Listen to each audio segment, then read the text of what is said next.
And all right. Action. So, what are we talking about here? Well, we're talking about the Shidduch world and the singles, and we're going to, I guess, present some juicy personal stories that at least I normally don't share publicly, but these are issues that a lot of people deal with, unfortunately, especially older singles. And we don't often get to hear from them. We get to hear from like all the married people and all the experts sort of talking down to us, telling us what's wrong with us and all the things we're doing wrong, but we don't often get to hear from singles themselves. Yeah. We hear what I heard last night. Be open-minded. Like so open-minded that my brain fell out. That's what we hear. Right. And open-minded always means, marrying somebody or dating somebody that is the exact opposite of what you're looking for. And Yes, again, many singles are too picky or picky about the wrong. I always say singles should be picky. If you're going to marry somebody and build a family with them, you should be picky, but you should be picky about the right things. But they're telling us to basically be picky about nothing. Just date anybody that they send along our way. No questions asked. Yeah. So tell me, what is something you were mentioning something? I guess the other day or last week you shared something. But now you told me that you wanna talk about it. I had an incident about a month ago. Somebody who I corresponded with very, very briefly in a different context online in one of these groups. And this woman I never spoke to. I don't even know her name. I just know her first name. I don't know her last name. We never actually spoke by voice. We certainly never met. She knows of me, I guess, from some of my writings, and she took it upon herself. I guess she wanted to be nice to try to fix me up. And it was all downhill from this. I'm going to share my screen. I saved the chats on Telegram. It's not going to identify this person because she doesn't have a name, but I want people to actually see how this correspondence played out. Yeah. And we'll sort of go through it. I want to get your reaction to things. So here we go. It starts off with, "Hi, Hanani, how are you?" Someone is asking, green bar is blocking. Somebody is asking if you'd like to go out with a nice girl. Are you open to hearing? And I was very tempted to say, no, I'm looking for a mean, nasty girl. I guess, I'm always hearing about these nice girls. Everybody's so nice. A little boring. I'd like to date somebody who isn't nice. Or beautiful. I heard yesterday. I'll tell you that later, but yeah. Yeah. I didn't see the picture, but she's beautiful apparently. But anyway, go on. Okay, so I decided to be pleasant because you have to at least give people the benefit of the doubt. I said, in theory, they'll obviously need to know a lot more than that. So she says, nice woman, 40, not vaxxed, spunky, American born, goes up to Harabaya Salah. That's just a lot of sort of like random stuff. But 40 is a problem for me. So I said, the age is a problem. I want to have kids, and 40 plus is a real issue. Okay. So she had two options at this point. She could have said, okay, I understand. And I'll hopefully find you somebody that's more, within your age range. Or she could have gone the other route. And which route do you think she took? Yeah, she took it personal. Yeah, she took it personally, and she started to lecture me. Okay, I had my first at 41. Sort of like saying, well, see, you don't know what you're talking about. People older than 40 can't have people. I know that. My own mother had children after the age of 40. I don't need a science lesson. Same. My mother had my sister at 42 years old, but that was her second child. It wasn't her first. Right. So that's basically how I told her. I said, everybody has a story. Everybody knows people who had children over 40, but it's still an issue. I mean, there's a reason why we have these stories, because the facts are what they are. Every woman is born with a finite amount of eggs. And even Chazal tell us that a woman who's never been married at the age of 40 is essentially, they say that she'll never have children, but it really means it's very unlikely that she'll have children, because again, she has a finite number of eggs, and most of them have been used up by that point. So I said, look, Sarah had one at the age of 90. Maybe I should marry a woman who's 90 because there's a precedent for that. So she said, what's the limit in age? I didn't want to give a hard and fast number. So I said, the closer we get to 40, the harder the sell it's going to be. Like the sales pitch better be even better as the odds get lower for me. So she pressed me. She wanted to know how old I am. I said 43. Then she says, maybe she has frozen eggs. So what do you have to say about that? I mean, it's just like, at that point, the woman sounds like she's just like considers you kind of chopped liver. And it just seems to me that she's trying to sell. She's not trying to help you. She's trying to help the girl. That we can understand. And it's just like, it's almost like a consolation prize. She's like, well, maybe this and maybe that and maybe this. I mean, like you could just go on and on and on with the kind of lowering of the standards. I don't know how to put it. Like, it's just like, maybe this, maybe you'll settle for that. Maybe you'll settle. At some point, you just settle for nothing. Yeah, I mean, yeah, like basically, it's it's really exciting to start shopping in the frozen section. You know what I mean? Yeah, Basically saying that you're not going to marry a woman who's younger, so go shop in the frozen yeah, section. And again, I'm not yeah, looking to put people down. I understand that there are probably many fine women out there who, for one reason or another, haven't met the right person, and the best yeah, option for them is to freeze their eggs. And I wish them the best. I hope they get married and have children and all their dreams come true. But the fact yeah, is, it is a bidiyeved. This is not what yeah, something is hopefully, is really looking for as a first choice. It's a problem. yeah, yeah, You're really settling at that point. So I told her yeah, I'm not interested in that. So she says, okay. Okay. Meaning that she accepts it, but then she starts lecturing. Then she starts to lecture me again. And I sure, explained to her, there's no reason why I should have to even discuss in vitro as a baseline for having kids before I even think about going out with somebody. That's not my starting point. Like if I meet somebody who's a little older than my ideal, and we really hit yeah, it off, and I say, wow, this is a person that I can't afford to pass up, and yeah, I'm willing to then accept the chances or the problems of having a large family, that's one thing. But when this is a starting point, when this is a total blind date, I know nothing about this person, why should I basically give up what I'm looking for based on nothing? It doesn't make any yeah, sense. yeah, So then she goes on. She says, no problem, Hananya. If she were 38, I wouldn't see a problem. Again, it's not about what she sees. Being realistic in line with your age, 5 years between is realistic because I'm 43. So she's now mhm, poskening for me that 5 years is okay, that I shouldn't look for anybody who's younger than 5 years younger than yeah, me. yeah, Okay. And then she says, but we will continue to be on the lookout. Okay. And she asked me again, mhm, up to what age? I didn't want to give her a hard and fast answer. So we go sort of back and forth. And then I told her how somebody had recently told me that I should give up on having children if that's what it takes and just marry a woman for companionship. So she responded, companionship, I wouldn't go that far. Hits mhm, be low the belt. So file that away as you'll see how this conversation develops. And she also said, I hear you, I do. I married 2 weeks before my 40th. I have one child and he just got married. I wanted 5, but Hashem had other plans. He will bring me 5, God willing. So she herself got married basically at the age of 40 and had one child. And mhm, she's telling me that I should settle for a woman who froze her eggs yeah. because she did it. A lot of people want to, what is it? Well, I don't want to say in this case, it's not really misery loves company, but it's more like just people use themselves as proof of concept of something.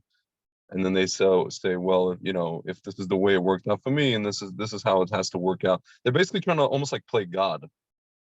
I don't know what it is. I can't really explain it. It's like there's some sort of like, like you go to Makubalim and they're just kind of like, well, this is what you have to do because God is sending me a message about you, and this is what you have to. This is what they're basically doing. Yeah, they're basically telling us that Yeah, we have to have faith that if we do everything that really goes yeah, against real yes, science, proven yeah, science, goes against the number of eggs a person has, but yeah, we have to yeah, trust in God. And yet at the same time, if you tell them, well, I'm trusting in God that he'll find me what I'm actually looking for, they say, no, you're yeah. not allowed to There's trust in God there anymore. there is no faith. Yeah, it's literally it reminds me of like this whole vax discussion where it's like when you talk to people and you tell them, well, listen, I use hydroxychloroquine and zinc. Oh no, we need more studies for that. We don't have enough studies for that. We need double blind. What is it called? All these peer review double blind. But when it comes to the vaccine, oh no, we don't have time for that. We're in a pandemic. Right. Like it can't be. You know what I'm saying, man? Like Yeah. there's so much double speak going on. It's just I don't know. Yeah, they're playing the have faith in God card only when Yeah, it suits them. Have faith and go yeah, out with this person. It doesn't seem to make any sense. Have faith that this is the yeah, right one. It's also like they say that the person that you wound they tell this to married people that are unfortunately stuck in bad marriages. They tell them the person that you married is by default the one that God had in mind for you yeah. all It's the along. right one. But Yeah. what's strange is if they really believe that, then Hmm. they themselves and everybody they know would marry the first person that they ever went out with, no questions asked, and just assume that Sure. that would be the right one. And yet they do the research and the investigations and they turn people down Yep. all the time. So they Yep. don't really believe that the one you wind up marrying is the one that you were meant to marry. Yeah. No, they don't. A lot of what I find a lot of this speaks to a bigger issue in the Jewish world where a lot of people, you know, make claims that they don't really own up to in terms of like a lot of people just I feel like they like Frank Zelenko and I talk about this all the time where we feel like people just don't believe in God. They claim they do, but I really don't think they do.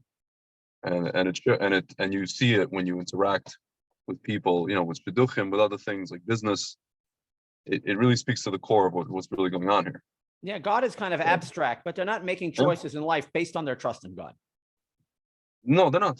They're not. Um, so what was the end of this discussion Yeah. with this So let lady? me get back to this. So it seemed like it was that she kind of accepted grudgingly that, okay, I wasn't going to go out with this person. She'll try to find somebody who's a little bit younger. But then she starts with the lecturing again. She says couples are having babies in their 40s these days, but first you need a good woman and you don't know where she'll fall from. So you go out and check her out. Still your choice. I kind of pretending that it's my choice and she respects it. And yet at the same time, she's sort of like this passive aggressive, Yeah. trying to strong arm me. So I Still, respond. your choice, but I wanna dislocate your shoulder as I pull your arm behind your head. Right. And if you don't choose what I'm telling you to choose, then obviously you're not serious about getting married or there's something wrong with you. So I write back, if a prerequisite for going out with someone is 99% giving up on having a large family and quite possibly having no kids at all, or relying on in vitro, then I'd rather just keep looking. There's no reason at my age, again, I'm 43, I'm not 63. There's no reason at my age to start something that requires such a sacrifice right off the bat. I'd like to actually be able to look forward to meeting someone for a change. That shouldn't be too much to ask for. So then she responds, she really gets nasty with me. So she says, people go out in their teens and they find they have for fertility, but that's the old argument they give you. Like people get married young and then it turns out they have fertility problems. Again, this is like extreme. Oh, these people always like use extreme cases. You know what I mean? Yeah, it's like why why bother looking for somebody young, because somebody young might not be able to have kids. So just marry someone old, who's already on the verge of not having kids. Yeah, I have a friend. Whatever. Like him and his wife, awesome people, amazing people. They've been married for like I think 5 years, I think. And they're like the wife is like my age. He's a little bit older. He's like probably your age, maybe a little older than you. And whatever, they have trouble. They're having trouble having kids. They haven't been able to have kids. And he's been telling me, it's all about having kids. Just find somebody. When I tell him that I want to actually be with somebody who I don't know, attracted to, or certain qualities, whatever. It's all about, you're not going to find, he's like, you're not going to find the love that you had in your 20s, this like butterfly love and all this kind of stuff. It's all about having kids. So he's using an example that he's not able to have kids. And he basically is saying that, like, he's trying to instill fear in me and saying, like, come on, just like take someone and just have kids with them. Take anybody. Yeah. Just breed like animals in a barn. Just breed. Yeah. I'm like, listen, man, you should, Hashem should allow you to have children. I hope, everything works out for you guys. It really sucks, but don't use fear tactics on me. You know what I mean? Like, it's just, yeah, it's a little bit strange. So let me finish with this little dialogue. So she continues, she says, people go out in their teens and find they have fertility problems and some wait years for a child. I would think that putting trust in Hashem's hands, as she's pretending to be a God believer, since he is running the show, would be less stressful than being worried over, quote, will I have that big family or not? And allowing for doors to be more open, more so than closed. So then I lay down the hammer. I said, look, are you making tired arguments? I said, some people work hard and don't make a living, and some people sit on their butt and they strike it rich, but that doesn't mean we should sit on our butt and put our trust in God. The same is true with marrying a woman over 40. Again, Sarah had a child at 90. You have no right to tell other people to do something that by all science and reason has a low percentage chance, and just trust in God. You're not a Navi and you don't have to live with the consequences if you're wrong. I said, go take wild chances in your own life if you want. You have no right to advise other people to marry someone at the fringes of their childbearing years and just put their trust in God. Frankly, it's disgraceful, and I'm sick of people doing that. So she writes, wish you luck, Hananya. I said, I don't need lectures and I don't need luck, but thanks anyway. And then she gets nasty. And then she said before about hitting below the belt. So she says, sorry for my saying this. I have a lot of patience listening to you ramble. I have a great girl for you to meet, but her age bothers you. You're only 43, not a Don Juan, and very harsh speaking. And I get a lecture like this. That 40 won't give you what you want. For all you know, she might be the one, but no, not Hananya. He is the catch of 2020. By the way, it was 2022. And he can be as picky as pickers come. You do need luck, lots of it. And you don't like me writing this? Your problem. There you go. I'm not Don Juan. First of all, why would I want a woman who doesn't think I'm Don Juan to be fixing me up? She obviously is either blind or has very poor taste. That's first of all. Okay. But she really let it on. So then I told her that I knew all along where this was going to go. And I let it all ride to the surface. So she says, bravo to you two. You've shown your true colors. So I wrote her back, I am mochel you for your disgusting personal attacks, even though you don't deserve it. She writes back to me, the line of the year, you need a good spanking. Whoa. Holy moly. Yeah. You need a good spanking. Unbelievable. Yeah. So that's basically how things ended with her. And needless to say, unfortunately, that little love story didn't work out. You should have said to her, are you trying to hit on me? Yeah, I thought about that, but I thought at that point it already gone well into weird territory. Yeah, weird territory. Yeah, that was already way too much. So there you go. I didn't want to go out with a woman who was 40, sight unseen, and there you go. I clearly need a good spanking, and I'm no Don Juan, not the catch of 2020. I can, based on what you told me, I can do you one better. It, Go for it it. was actually really funny because like when this happened yesterday, as it was happening, I was like, wow, this will be. It's almost like Hashem is sending me material for tomorrow's program if we do a program with Ananya. So whatever, I was doing I was pouring wine in an event. Actually, it's a really great organization that does a lot of amazing work in Israel. I'm not gonna say the name of it. And whatever, I was pouring wines. I was there with my business partner. And I'll just want to preface this, and I want to say that my business partner is awesome, and I love the guy, and he knows, we like he's one of these people like he's there's a few people in our lives who understand us completely, right? And even if it wasn't even if he wasn't my business partner, I would just be friends with him. I would hang out with him, and we would shoot the breeze and all these kind of things. So basically, this is already towards the end of the night. This is like, everybody's packing up, 9:30 in the evening, 10 o'clock in the evening. And this lady comes up, and I think she wanted just to, like, there was some wine left over. She wanted to just kind of, finish the rest of the wine, whatever it is. And I just want to mention this because this is important to the story. Like she's one of the, I guess, trustees of one of the people that is involved in this organization. An important person in the organization. Let's put it that way. She's like, I guess in her early 70s, I would say. I didn't ask her age, but I'm just assuming. I think that might be a little too old to have kids. Yeah. No. This is not. It's not going there where you think it's going. Just checking. This does not mean what you think it means. So no. So she comes up and she's talking to this other guy. I guess he's like a donor, also like an older gentleman. And they say the name of the first name of a girl. That's and the first name of the girl sounds like my other last name, my legal last name, not Lifshitz, the other one. Okay. And so my business partner, God bless, how they say in the South, God bless your heart. God bless his heart, my business partner. And I'm saying this because none of this is actually his fault, but it was just one of those things where Hashem compelled him to do this, to say this, and then which led to this whole like interaction, right? So he tells this woman, I overheard you saying a name of this girl. I'm not gonna say the name, and my friend here, that's his last name, is looking for a shidduch. I'm like, oh man, here we go. so then this, and then the older gentleman's like, yeah, that's my daughter. So he was like walking away. I guess he lives in that town. He was just literally walking home. He was like a neighbor of the people that were hosting this event. And this lady's like, oh, so-and-so, come back. So he comes back, and she asks me, how old are you? I'm like, I didn't want to say my age, whatever. I always like pass for younger. I don't like saying my age in these kind of settings because a lot of people, it's like, especially in the Orthodox world, you say, anything over 40, it's already, that's it, even if you're a guy, right?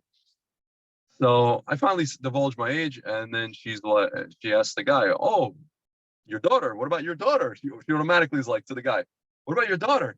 He's like, oh yeah, she's also 41. I'm like, and so here, now I'm on the spot, right? Now I'm on the spot, the spotlight's on me, and I have to answer. I have to come up with an answer. And I'm just like, I had a few glasses of wine in me, so I'm just kind of like, I'm sorry guys, I'm looking for somebody a little younger. And then the woman's like trying to be nice. She's like, oh, it's a shame you just made a mistake. I just made a mistake. And then and the guy walks away. I don't know. He's probably embarrassed. This poor father. He's like 70 something years old. Poor dad. He's embarrassed. Nobody wants his daughter. Mind you, I haven't seen a picture. I don't know anything about the girl. Like, so then this lady starts telling me, can you tell me more about the girl? It's like, she's beautiful and this and that and amazing family. And I'm like, and she's basically saying kind of superficial things. And I'm like, can you please tell me about the girl? When I say tell me about the girl, can you please tell me about her personality? Well, Yeah, like what makes her We don't different get than it. all the other beautiful, Yeah, amazing yeah, yeah, people no, that I've heard about? Like, who is she? yeah, not even that. Just, yeah, just tell me about her person. About actually, if you've interacted with her, you're telling me how amazing she is. Tell me if she funny? Is she introspective? What is she into? What interests her? Tell me What something is her? amazing that she's actually done that qualifies her to be Yeah. called amazing. And then she goes to me, well, I mean, I didn't date. She goes to me, I didn't date her. What do you want me to tell her? I'm like, I'll tell you. So I'm like, okay, so on the one hand, you're telling me how amazing she is and she's beautiful, and you think she's beautiful, and it's she comes from an amazing family, and I interjected. I said, listen, I'm marrying the girl, not the. She's like, well, yeah, but you're also like you're marrying into the family. I'm like, yeah, that kind of makes sense. I'm like, you're right. My father married my mother, but he got the whole family as well. So whatever, we made that kind of joke, but it was just weird. She just keeps going on about how beautiful this girl is, and I'm like, listen. Two things. Let's be. I was like, let's cut to the chase here. I'm a Baal Tshuva, and what I've noticed, I didn't grow up in the Orthodox world. I didn't grow up in the Shidduchim stuff. What I've noticed is that girls, and again, this is like something. It's honest, but it's hard to hear for a lot of people. Girls who are, and she's never been married. She's not. And I was like, has she ever been married? She's like, no, not divorced, never been married. I was like, okay, so you're telling me there's a beautiful girl in the Orthodox world who's 41 years old and never been married. That is impossible. Beautiful women in the Orthodox world are taken by the time they are in their late 20s. Well, not necessarily Period. beautiful, but I would say a woman who has excellent qualities, is attractive, and wants to get married Yes. will be Yes. married. Will be married by Because the they don't time have to bring as much to the table as single guys in order to attract Yeah. suitors. So they just have to All say she yes has to to, somebody. I hate to say this, she has to sit there and look basically, look pretty, whatever. It had a nice personality, nice meatos. But like if she's not married by the time she's 27, 28, something, and in the frum world I'm talking about. Right. The girl grew up in the frum world, something is off. Something is off. Then I go to this lady, I'm like, listen, can I ask you a question? Do you have a business? And she starts telling me, yeah, well, I run this organization. You see that? I'm like, no, I'm just asking you a yes or no question. Yes, you have a business. I'm like, okay. Somebody comes to you and says, I have this product, and I hate to reduce this down to this analogy because people are not inanimate objects, obviously, but just, go with me. Somebody comes to you and says, I have this amazing product. Please invest. Okay, can I see information packet? Can I see? Well, I don't really know anything. What do you want from me? I don't know about this industry. I haven't I just want you to personally buy. used the product, right? I Yeah, I don't. never personally used the product. I don't even have a picture of the product. I didn't even bring. I'll tell you a story. My uncle, my father's brother, this is years ago. He has an alternative energy company that he owns. He's CEO of it. He's not so active anymore with it. Years ago, 2009, we had a meeting I got him a meeting with this Maher guy in the Jewish world. We come to the meeting, and my uncle's one of these people. He likes to play it close to the vest. He didn't want people to steal this, whatever this was, this product, this idea. There was patents, there was this. He comes to the meeting, and he comes empty-handed. He doesn't come, it's like a fuel cell. It's like a thing you can carry in your hands. It's like the size of maybe half a microwave. And the guy's like, so do you have any pamphlets? No. Do you have any informational packets? No. Do you have the product with you in tow? No. Okay. So, and the guy was nice with him. He was like, listen, man, back in the year 2000, we would invest, my partners and I, we would invest in a way where all we heard was just like some guy telling us about a product that exists somewhere without actually seeing it, and basically throwing darts at a dartboard and seeing what sticks. Now we're in the year 2009, a year after the collapse. That's not how we do things anymore. So I feel like people just come to you sometimes, or come to me, or come to you, and they're just trying to sell us air. And you're asking them, you're telling me the girl's beautiful. Show me a picture. I don't know. Maybe she's on social media. Oh, it looks like she's not. And there was like a bazillion girls on this planet with her name, because it's a very common first name and a common last name. It's like Jewish, but you get a lot of non-Jewish girls have that name and last name, together. So I'm like, okay, so she's not on social media. Okay, fine. Not everybody is. I can't see her picture. She's 41 years old. Supposedly, allegedly, according to you, she's beautiful. And then she starts getting into, come on, like, what's the big deal? This whole what's the big deal thing routine. Just have a coffee with the It's person. You only a don't like cup of them. You can, coffee. Like, what do you yeah, what do it's you only a have cup to of, lose, right? Like yeah, I'd what do you love have to to go out lose? for coffee with total strangers every single night of the week and make Yeah, awkward small talk for a few hours. I have nothing I better to tell this. do. I tell this lady, I'm like, you have to understand, I don't know when the last time I told her, I'm like, I don't know when the last time you were in the dating scene. I mean, you've probably been married for a while. I'm not saying, I was like, don't be offended. I'm not calling you old. I'm gonna say you've probably been married for a while, right? But today, as a guy, the date is probably gonna last me about an hour. I have to get into my car, depending on where the girl lives. It could be up to 3 hours of travel there and back to sit in a cafe for 45 minutes. So gas, I mean, let's get real here. Gas, tolls. And you could say, well, come on, like this is about your future. This is about your life. Stop being so, how should I put this? Just okay. What's the big deal? Spend the money and go spend the time. I'm like, yes, but time, you act like people's time is not valuable.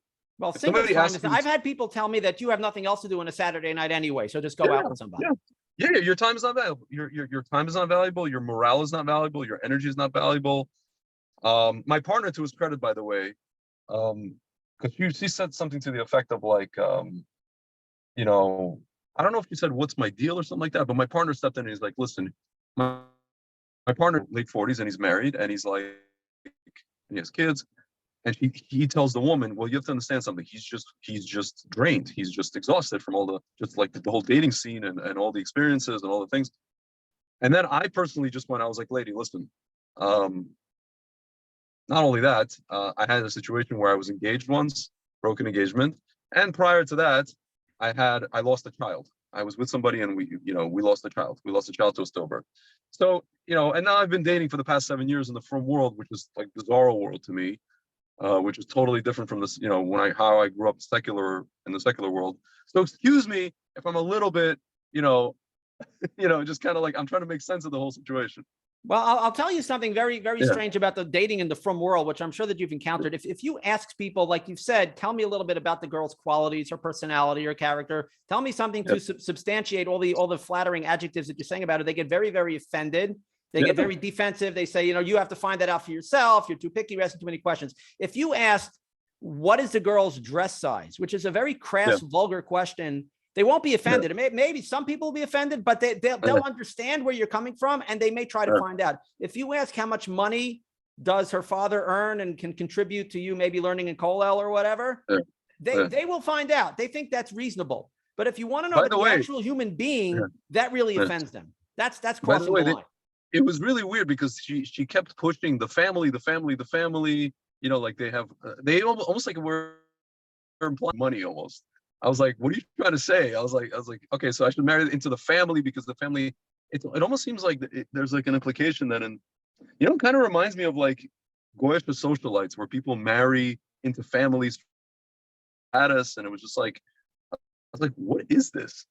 And yeah, I was trying to ask her about like, can you tell me if the girl has a sense of humor? Is she quirky? Is she this? Is she that? Tell me about her as a person.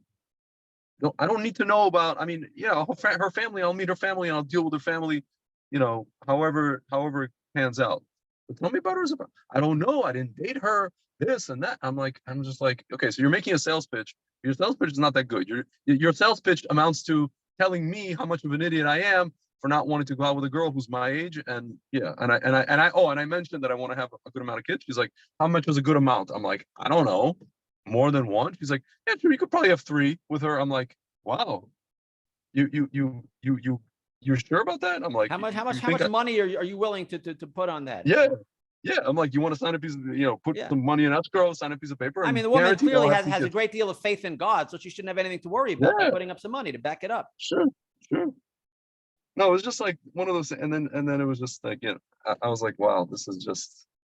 I actually I felt kind of felt bad because I was kind of very whatever. I had a few wines in me, so I was very very blunt with her. I almost wanted to tell her, listen, you have to understand that what I'm telling you right now, there are guys who are thinking what I'm thinking, or guys who agree with me. Many guys, also married guys, but they will never say it to anybody. They will just say. Usually, most people, I'm not normal. Most normal people will just say, "Thank you very much for the offer," or they'll just say like, "I'm seeing somebody, Yeah. and They'll thank you say very I'm much. busy. I'm I'm busy busy," means whatever it is. They yeah. won't go into this whole actual, real, what we like to call, Frank and I like to call truth fanatics conversation. So I gave her an insight into the mind of literally 99% of people. Yeah, but the 99% of problem is men. they don't want that. They don't actually want to talk to you. They don't want to. No, They don't they want don't. to even know you as a human being. I tell people that the No. only way that you can find a soulmate for somebody is if you know something about their souls. But they don't Yeah. even care. They just want to fix you up, get a mazel Yeah. tov, and maybe even get some payment for making a Yeah. shidduch. But they don't want to do any actual work. Yeah. And if you say that you don't want to go out with this girl, you're making the biggest mistake of your life. Right. You know, they want to. I mean, listen. And this, what I find is that oftentimes, if you want to get into the social dynamics, they want to help the girl. They don't want to help you because listen. At the end of the day, again, let's be real. The girl she grew up from however whatever levels she's at. This was like a modern Orthodox community. She's 41 years old. She's never been married. And they found her, and they see me. I'm like Balshuva, and of course, and there's issues with the whole Balshuva thing in terms of how we're viewed. You know this, how Balshuvas are considered, Yeah. which are basically, as much as the Gemara says, Tzaddik can't stand where Balshuva stands. I'm like, where in the gutter of the from world or what? Right. Like, we're basically considered chopped liver. I'm sorry to say, and I've told this to people. No, what do you mean? What you're not chopped liver? What are you talking about? I'm like, okay. If you saw how people are treated in Shidduchim, how Bali Tshuva are treated in Shidduchim, you would understand what I'm saying, because that's essentially how we're treated. Yeah, and what's also fascinating about these interactions that we have with people, I find, is that it starts off, they either genuinely have a very high impression of you, like they think very highly of you, or at least they're acting as if they do. But very quickly, you go from somebody they think very highly of to somebody they think is a total loser, a total jerk, and they don't want anything to do. Like you go from here to zero in an instant. So I wonder if they really think highly of you to begin with. Again, I don't know. I think it's really all just like you said. It's all this like, let's make what is it? Like a dating game, like a dating show on television. Let's make a shidduch. And that's what they just see you as an object. They don't see you as a person. They also see the girl, by the way, as an object. Because if they saw her as a person, again, the question, when you ask them the question, tell me about the girl. What? I don't know. And she's just some girl that needs a shidduch. Yeah, dating isn't fun for the girls either. I mean, the girls are going out with all kind of creepy guys, and that makes them more negative. Yeah, I wanted to tell the lady, I'm like, listen, you're asking what the big deal is. Okay, like, how many girls I've been on dates with where like they could tell like I'm not into like from like the second I walk in, I'm on this coffee date and they could tell it's not shayach. We can both tell it's not shayach. You have any idea how embarrassing that is for both people, especially the girl? It's very embarrassing. It's one of those things where it's like it's better. I want to almost tell this woman, I'm like, it's better in this generation, in this day and age, for both people to have like some sort of rapport before even the date even happens. Meaning it's almost like I was thinking about this today. It's almost like a benefit that we have things like social media and let's say like, I don't know, like in this case, like WhatsApp, right? So somebody gives you like a contact of a person. Like this week, somebody just gave me through whatever, some connection, a contact of this girl on WhatsApp, right? So before we even go on a date, we have an opportunity to establish rapport. We can chat, we can talk, we can see if it's even trying to go on the date. I think it's very important to have at least a phone conversation. I always have a phone conversation, and I don't ask a girl out officially unless we have a phone conversation and it's reasonably good. It doesn't have to be the best conversation I ever had, because again, it's a total stranger. You're starting off with that little awkward small talk. You don't really know where to go with it. But there's got to be something there. If it's completely like off the rails, I'll say, look, it's just, I don't think it pays for us to meet. Sometimes, I don't know if you've ever done this, like when you call in one of those radio talk shows on AM radio, and I've done this, and I called him, I think it was like Curtis Sliwa, I don't know, this guy in New York, and they have a pre-screener, right? Sure, yeah. They don't want just some guy calling who's gonna like make noise and scream and say Allahu Akbar or whatever it is. They want a guy. The lady asked me, she's like, okay, so what is your question? What do you want to talk about? She wanted me to get into this mamish like whole Megillah.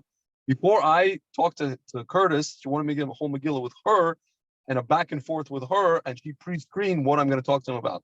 Which actually, I was like, this is annoying, but it kind of makes sense. Again, he doesn't want people attacking him on air, See, I was telling this to that woman, and I've told it to many people. I would like, everybody, men and women, we should all be able to look forward to the next date that we have. There's nothing wrong going into a date with a positive feeling. If you get set up randomly, and a lot of these dates make no sense from the outset, it's going to be much harder to approach a next date with a positive attitude. So you're going to have this sort of this shield up, this little bit of a wall. You're not going to be the best version of yourself. You're not going to be that fun, that engaging. You're going to be a little bit stiff and careful, which is going to Yeah. have the same reaction on the other person. It's going to feed off each other. And therefore, the date is not going to go so well because you're both being overly defensive. You don't want to open Yeah, up. You don't want to have a yeah, good time because you don't want to have like yeah. water splashed on your face. You So don't want to. it You makes don't want to people screw up. jaded and negative. Yeah. Do you ever think that like the people who are involved in Shidduchim, like usually it's people actually who are older than us, that it's just a matter of it comes down to it's not that there's anything necessarily even wrong with them, the people who are doing this, but I think it's just that they come from a different generation, and I feel like they don't really understand and they don't really even know about the challenges that exist today versus basically the challenges that didn't exist when they were coming up. I Meaning, don't like think so. I don't. I mean, unless you're yeah, talking about people like in their 80s or they're like really old no, and well, crusty. You're talking about people that are in their 50s, 60s. No, that's no well, excuse. I think a lot of these people are just bad people. you mentioned there was a story of like how you wrote about stories of in the film world back in the day where guys, it would be events, girls and guys together, and guys would Right. be able to actually come up to girls and I don't know, compliment them on their dress and this and that, and it wasn't Well, seen that's as how some my sort of father social. picked up my mother. So She was actually on a sure, date with a different person. She was from out of yeah, town. He complimented her on her dress. You can't do that. I'm not suggesting people do. yeah, I wouldn't do that. But but if you I'm do just saying, something like that today, the girl's going to be calling the yeah, police. meaning it's almost like that's what I'm trying to say. That it's almost like some of the people, maybe this woman, because she's old, she's like in her 70s, right? So she comes from a totally different era where yeah, it's true. What is the big deal? At that time, there was no big deal just to get in your car and get a coffee, right? Because it wasn't a big deal. But people Today, weren't fixed up that way. They didn't really I go. If they know. went out on blind dates, it wasn't with a total stranger who didn't know them and didn't Yeah, know the girl. It was basically friends who were sure, fixing up friends, and you sure. trusted the person.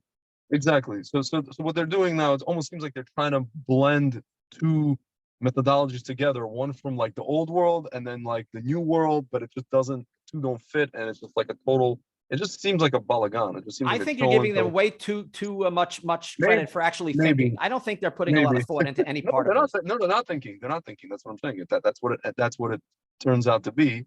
But it's just, I don't know. It just seems to me like people at the end of the day, the issue here is the non-caring.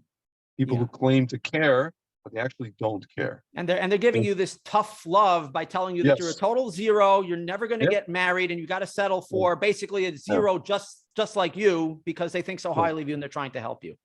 Yes. That's the message that they're sending. So what do you think? I mean, apart from just like, I don't know, I don't want to continue doing this. Like, I don't want to continue being, openly contentious with people. So apart from being contentious with people and having like this, pugilism with them, what do you suggest we do? That's a big What's the problem. solution? The way the Orthodox world is set up. And I think the single women have to take more of an active role in changing this. It's a big problem because if you, let's say you in shul or some social event, which that doesn't really exist much in the frum world anyway, the more seriously Yeah. frum Jews, I'm not talking about the West Side and Katamon where they're, sort of like not really that frum. Yeah. And Yeah. I don't care if they get offended. It's the truth. Like they'll stay Yeah. up late Friday night, but you're not going to see them in shul Shabbos day, those kind You of have people. Yeah. tefillin dates Yeah, well, for even everybody. even not to that extent, but they'll have these late Yeah. Shabbos meals, and then you won't see them like they're all going to shul Friday night because it's a social scene, but you don't see them in shul Sure. Shabbos morning. Shabbos morning is all old people. So where did they Yeah. go, right? So the women themselves, like if you were to approach them, a seriously from woman, and you have noble intentions, she looks attractive to you, she seems to have Sure. sterling qualities, maybe you observe something that looks nice about her as a person, and you want to talk to her, you want to get to know her for the purpose of marrying her for purely noble reasons, and you introduce yourself, she's immediately going to have a very cold, defensive reaction. It's not going to be, maybe this is a nice guy and I should get to know, give him the opportunity at least. Let's see what he's all about. It's going to be very cold and deep, like the type of guy that I'm looking to marry would not ever approach a woman and talk to her. So immediately it's a strike. You want to laugh? There's a term in the, I guess, secular world. The acronym is RBF, resting something face. The letter B. Uh-huh. I won't say the word, but Yeah, that's I get it. It's essentially the basically face that they like, put on. Yeah. even if they talk to you, it's going to be this very Yeah. negative thing as a, like they're all saying like they're waiting for the right guy to come along, but they Yeah. set up all these barriers. They make it impossible for a man to even approach them. And if you go to an event, they're going to be very stiff and very formal. They're going to basically put you through the ringer to impress them, kind of like they do often on first dates. Like they're not going to be friendly. They're not going to crack a smile. They're not going to be engaging like they are with their friends. They're going to be analyzing every little mannerism and every word and cycle. You make one little misstep. You say one little thing that could be interpreted the wrong way. It's over. So it takes you like 2 or 3 dates just to crack through that very cold outer shell because she doesn't want to be hurt. So she's not going to open herself up. And then if you pass all of her millions of tests, which no human being can possibly do, then she'll crack a smile. But the problem is no man is going to want to court the woman who's doing that. That's not courtable. That's not really attractive. So if you're going to force a man to go through 2 or 3 dates where he's being analyzed and put through the ringer and has to pass all your stupid little tests, he's not going to wait that long. And then he say, well, I'm just looking to meet a nice guy. The problem is you made it impossible for the nice guys to court you. They don't want to court you because you're a cold fish. Yeah. Do you think that there's an element, and I'm something I'm noticing lately? I mean, not lately. I've noticed this the entire time. Is that there are elements of the feminism or this feminazism that exists in I guess the woke world creeping into the Jewish world. Absolutely. Women. Yeah. It's not completely there, thank God, but there's like little sparks of it, little elements. There's bigger than this is one aspect of it, because the feminists of the non-Jewish world, they say like men are evil, men are bad, men are going to take advantage of you, men are abusive, they're all sex animals, whatever. So women have this negative opinion about men in general. Like you hear when you go to the events, they say there's so many great women out there, so many great single guys, they're also beautiful and amazing. The guys are all losers. There's no good guys out there. Yeah. Right. That's and then everybody laughs. And you have rabbis say this, men say this. They're putting down all of the men. They're putting down their sons, their brothers, their fathers. All the men are losers. The men are garbage, but the women are wonderful. They're putting the women on a pedestal and the men are garbage. So what are the women supposed to think? They're going to be assuming this man is garbage. That's the attitude they're bringing with them into dating, that men are losers and men are garbage. By default, unless proven otherwise. Right, but it's basically impossible to prove it otherwise. It's always going to be in the back of their mind. Even if he's nice and charming, he's really a creep inside. It's just going to come out. Like they're looking to catch you on something and prove that you're a bad guy like all the other horrible men out there. You know what I'm noticing? I keep hearing this whole thing. I guess you heard about the Shidduch crisis, but you keep hearing about the demographic. They keep saying that there are apparently more single women than there are men. There's not enough men, and I'm like, I don't know, from my personal, I guess you can call it anecdotal experience, I see the opposite. I don't know. Yeah. I feel like there's more guys than girls. I go to these events, I literally see more guys than girls. After a certain age, there's more guys than girls. But I'll tell you something very interesting. This has been sort of fake news going on in the Orthodox world for many years. I've written a lot about this, but it's very easy to prove, anecdotally at least, that it's not true, but it's very strong evidence. If it were really true that men, especially good men, were an endangered species, and it was so hard to find one, women would be very, very hard pressed to turn down a guy. And you see that usually, and you can ask even your average shadchan, usually when somebody says no, it's the girl saying no, right? It's the girl who's turning down the guy. They're very quick to turn down a guy. If it was true that they were desperate to just meet a good guy, that any guy with a pulse who brought anything to the table could marry any girl he wanted if he was serious about them just lining up, falling at his feet, which is not the truth. The women would be ready to say yes to almost anybody, even if the guy was a little bit off, but he wasn't too bad. They'd give it a chance. They'd want to make it work. And you see just the opposite. So clearly women are not acting like they have no power and no options. They're acting like they have plenty of time and everybody wants them. And they're just waiting for that perfect guy. I love the line I get sometimes with, it's funny, like there's like some rebbitzin that I whatever. I knew a rabbi whose wife was trying to set me up with. I was close with this rabbi years ago, not so close with him anymore for other reasons. And she was, I guess, trying to set me up with this girl, and then there was kind of like a back and forth. And this is the time when I had like a Shidduch resume, and she sent me hers, whatever. And then she writes to me, and I heard this many times. She agreed to go out with you, as if. And I'm like, oh, thank you so much. Agreed. What am I? It's Saddam Hussein. She has agreed to allow you to pick her up, take her out, pay for her, bring her home, and thank you for giving you the opportunity to do that. I'm like, wow, like my goodness, all hail Cleopatra over here. I was like, agree. And I heard this many times. I'm like, wow, wow. And I'm thinking to myself, maybe Hashem, and this is where I'm gonna lead me to a little bit of a mystical question. Maybe Hashem. Obviously, listen, I'm into more kind of like Kabbalah, Chassidut, and sometimes we hear the idea that Hashem wants us to make ourselves, bitul, right?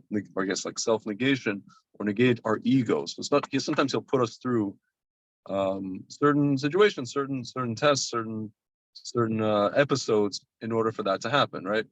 Like I just keep thinking to myself sometimes, and I could be wrong, that a lot of this stuff may be a tikkun for something. A lot of the stuff, like in my case, I don't know about you, but in my case, listen, man, I became Baal Teshuva when I was 31 years old. In my 20s, I was, in terms of dating, I just did whatever I wanted. Yes, I had serious relationships. I did. I had two situations where, two relationships where I basically lived with the person. It was like, playing house essentially. I was like Kilu married without the marriage, One of them we had, again, we had like almost had a kid and pregnancy and all these kind of things without getting too deep into that. But apart from that, if you're talking about, let's say, the non-serious dating situations, I had a lot of just fun, right? And fun in the sense of where the Torah sees whatever I was doing as like serious averot. Yeah, the bad right? kind of fun. Like there is actually dating should be Yeah. fun. That's something the Orthodox world doesn't realize. There's nothing wrong with actually going out on a date and having an enjoyable experience, but they don't even let you do that. I was having enjoyable experience on the date, but also Right, I doing understand. things. Right. You know what I mean? So I did this basically from like, let's say the age of, again, when I wasn't in serious relationships, I was in the interim. So let's say from the age of 18 until the age of 30 involved in that. So I'm thinking to myself, the past maybe 30, the past maybe 10 years, right? Including my, broken engagement, it could be Hashem is like, listen, man, you got to pay certain things back, right? And when you finish paying those things back, then maybe, you'll have redemption, so to speak. Because there's no other rational explanation as to why anybody, I mean, much as myself, it's why anybody who's trying really, really hard with all good intentions, doing what it's supposed to be doing, more or less, in terms of like learning Torah, davening, personal prayer, all these kind of things. There's working on midos, whatever he's like to think I am. There's no reason why Hashem should not help that person find his zivuk, right? What do you think about that? Yeah, I don't know. I mean, I'm not into the Kabbalah and the mysticism, but it's a question I struggle with too, both for myself and for other people. I don't know. I don't know why God, chooses good things for some people and other people have to struggle. We see this in all areas of our life. It's not just with getting married. People are earning a living with health, family issues. I mean, this is the big question. Like, why is God doing this, and how should I deal with it? We don't know. We just do the best we can every single day. I try not to dwell on that too much because it's not going to get you anywhere anyway. You just got to stick with Hashem and keep davening and keep trying, and stay positive along the way. I don't know if I necessarily like dwell on it. It's more like a thing of like, when you, especially again, Bali Shuva, we like, I call it, the segula, how should I put this? People like we're into segulot, Oh, try this, try that. This works for that. This works for, this works. I'll tell you something. Nothing works. I'm not into this. I'm not into these segulas. I don't run around davening at graveyards and going to kabbalas or brachas. But I am a segula buster. I'm telling people have told me they're doing all kinds of things in my merit and all. The stuff that work for everybody, I'm telling you, does not work. I just bust. There's no way. So this segula is in there. I got a bracha under the chuppah, and I held next year I'll be married. People started taking mitzvahs from me. I certainly appreciate the gesture, and I'm sure it helps on some level. I don't mean to make fun of it or to minimize it, but at a certain point, it just starts being absurd, like this paganistic thing. Like there's an angry God, and I have to appease him somehow and play a game, and then I will be able to force his hand. And that's not the relationship that I have with Hashem, and I don't think that that's really the type of relationship that he's looking for from us. Yeah, I mean, on the one hand, you're right. The other hand, it's like, I'm sure you know about the kever of Yonatan ben Uziel in Amukah. Sure, I haven't been there. I must have been there like 8 times. There was a couple of times. I don't know if you. There's a road that leads up to there, and it's basically like, there's no guardrail. It's on the side of a hill or a mountain, and 2 cars. There's like turns, and you're turning around kind of a bend. So if there's a car coming towards you, if he doesn't see you, if he catches you at the last second, you're a goner. So I think I must have risked my life like 8 times, and almost probably there was 2 times where I actually almost died going to this kever, go to say Tehillim or whatever it is. And what's funny? A lot of these places, I assume, from what I've heard, I've never been to these magical kever. Again, there's nothing wrong with going to kever and davening, but people think like that's the answer. They have like separate entrances for men and women. They want to build like a coffee shop right outside. So after they start davening, the men and the women can actually go meet each other because you're here, you're there, you're both davening for the same thing. Why don't you meet each other? You never know. Your wife could be there. Exactly. Your wife, the type of person that you are to dominate a kever, you should be married to that type of person. Right. Exactly. And you know, also like the frum world, they make these events for singles where you're not meeting each other, but you're meeting the shadchan. Like you go and there's like a table of 5 shadchanim there. I haven't been to these either, but I've heard about it. Right. You go and meet all the matchmakers and get, you know, they'll put an entry in the little black books so that the men and the women are in different rooms or even different buildings. Why don't they meet each other instead of meeting the shadchan? They're all there for the same reason. Why not just cut out the middleman? I was once at a very, I guess you could call it a very yeshivish wedding. It was just like I was a guest of a guest in Israel of like Anglo, but yeshivish people. And, you know, obviously it's a mechitza and I'm dancing with this rabbi that I know and a few other people. And I noticed that so all the men are dancing. Some, not all, but some of the women are standing next to the mechitza, peeking through the mechitza at the men. I noticed some of the older ladies, married ladies, literally taking pictures. I'm not saying this to like toot my own horn. They're taking pictures of single men. There was like a woman taking like multiple photos of me. This is like, yeah, I don't know, 2012. Already people had like smartphones, you could take pictures. I'm like, what is going on here? And it's just like, you're an object. You're literally a piece of meat. And I'm like, okay, but nothing came of it. And I couldn't talk to it. And there was like girls looking at us through the mechitza. I couldn't talk to any of them. I had no access to any of them. I think they found out that I was a Baal Tshuva or a person who was at that time I was about to go to yeshiva. I wasn't even in yeshiva yet. I was like a newly minted, I don't know what the hell I was. I was like, oh, okay, fine. So I'm basically out of the equation here, which I get. You know, they want a guy who's whatever, at least learned and knowledgeable, part of their belt. You know, I was just totally just like Rabbi Akiva was when he got married. Right, a woman saw something in him and helped him build himself up, but that doesn't fly today. But that's what I'm saying. They, on the one hand, they keep saying, oh, you're just like, you know, it's like Rabbi Akiva.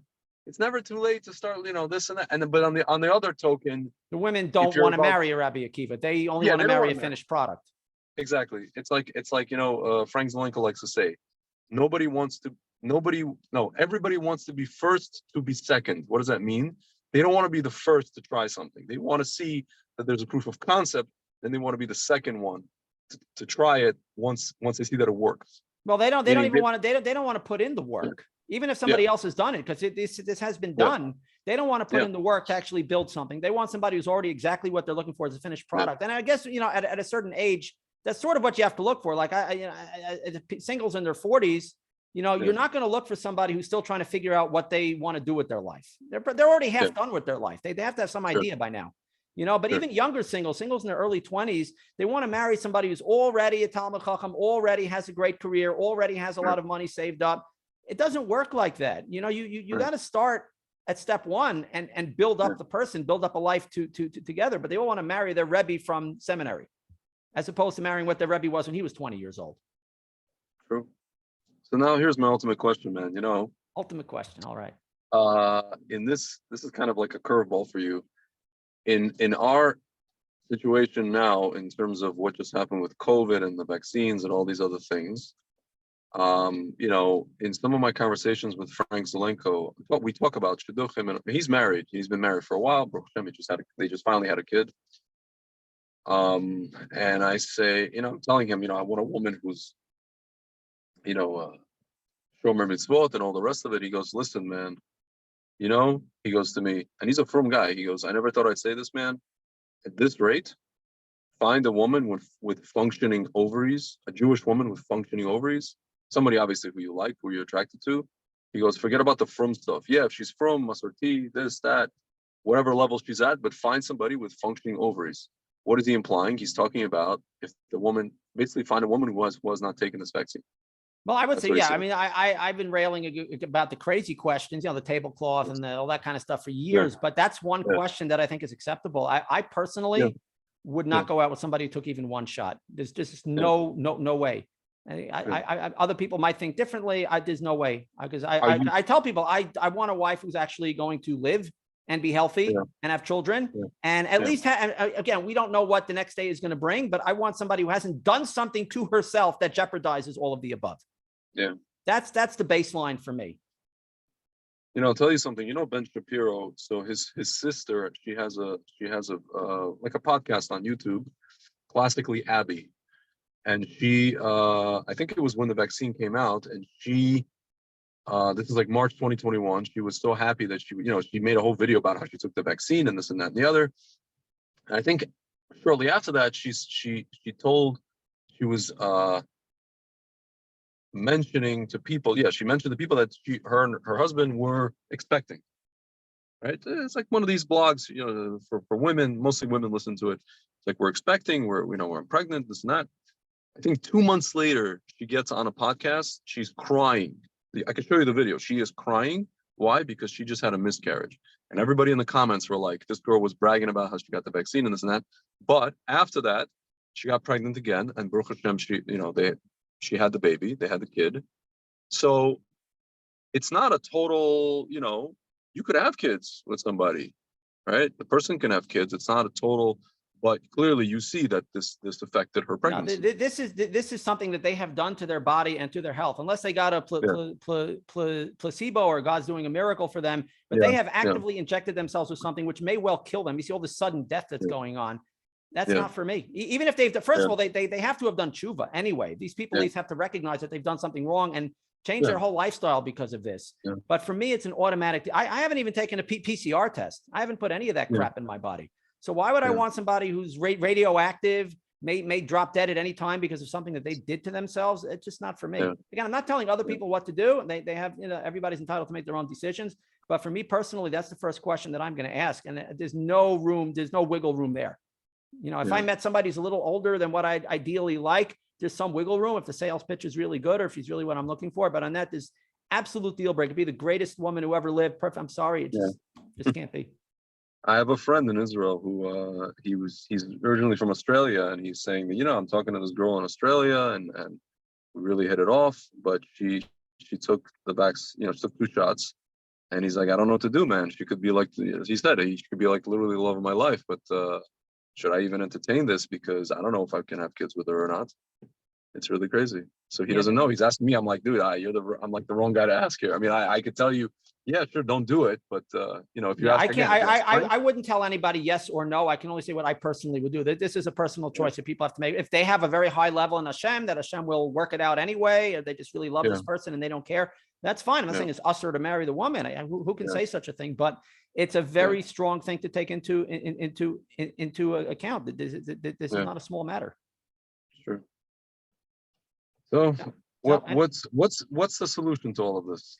The solution is we'll have to talk long about that. There's a long conversation, obviously. There's many layers to the problem and many layers to the solution, and there's no magic bullet that's going to solve anybody's problem. I can't point to any individual and say this is what you need to do, and then I guarantee that you'll get married. But of course, I think both of us have ways that can make things better for everybody. That's really what we're looking to do, is make dating easier and more pleasant for everybody, and then by virtue of that, more people will get married and be happily married. Yeah, just so people don't get the wrong idea, we've been, I guess you could say, bitching a lot about a lot of things and situations we've been in. We're not trying to sit around and just, bash people for the sake of bashing them. We're trying to come up with a solution, but in order to come up with a solution, you need to know what the problem is. You need to see the symptoms of the problem, which are very, just chronic, I guess you could say. You need to flush them out, and you need to see what really the problem is, and then you can come up with a solution. And singles like us really need to be more outspoken, not wait for the married people to save them because they're not going to, not wait for the people in shul to recognize you. They don't care about you. That's the fact. They do not care. They don't really care. And in many of the singles community, the shul, they don't even really want you there. They're not gonna, there's one shul that I daven in because my parents go there a lot. It's one of these black cats. They're nice. Like I go and I learn. They have a base medrash. I've never gotten an aliyah there. Ever. I mean, I daven there during the week sometimes. No, ever. Like they give aliyahs to kids. I'm a older single guy, which they don't really have in that shul, because in that type of community, they don't have older singles, because either you're married or you drop out of the community, because they tell you in subtle ways that you're not really welcome. Like they're not actively mean to you, but they give you these subtle hints that you don't really have a place there. So you just stop being from, or you go to the Upper West Side or a place like that. So singles have to stop waiting for people to save them. The married people don't care. They're not going to help you. You can send your Shidduch resume to all the shadchanim in the world. You're wasting your time. You got to do something more for yourself.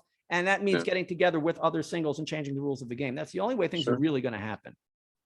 Thinking that these people care about you is the same. It's basically like thinking that the government actually has your safety and your security in mind. Yeah, it's a When they good tell point. you that they want to take this stuff and take that and go here and go there. That's a good point. It's nobody cares, as my friend likes to say. Nobody cares.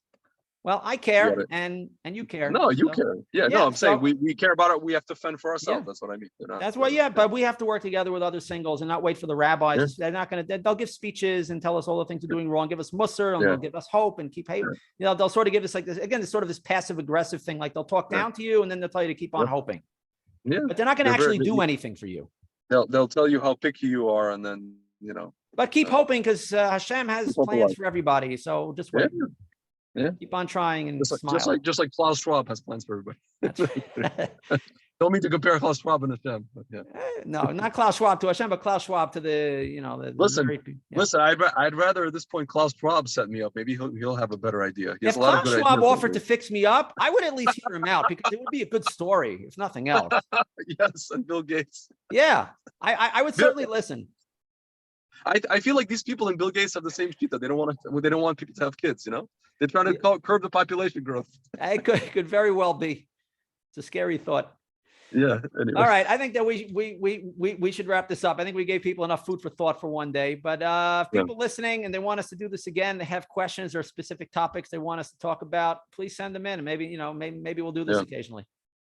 Yes. Don't be afraid. In the words of Robin Williams, don't be afraid. Don't be afraid. 100%. All right, guys. Good All right, talking to man. you, Tzvi. Talk to you soon. You too. Oh, we'll talk.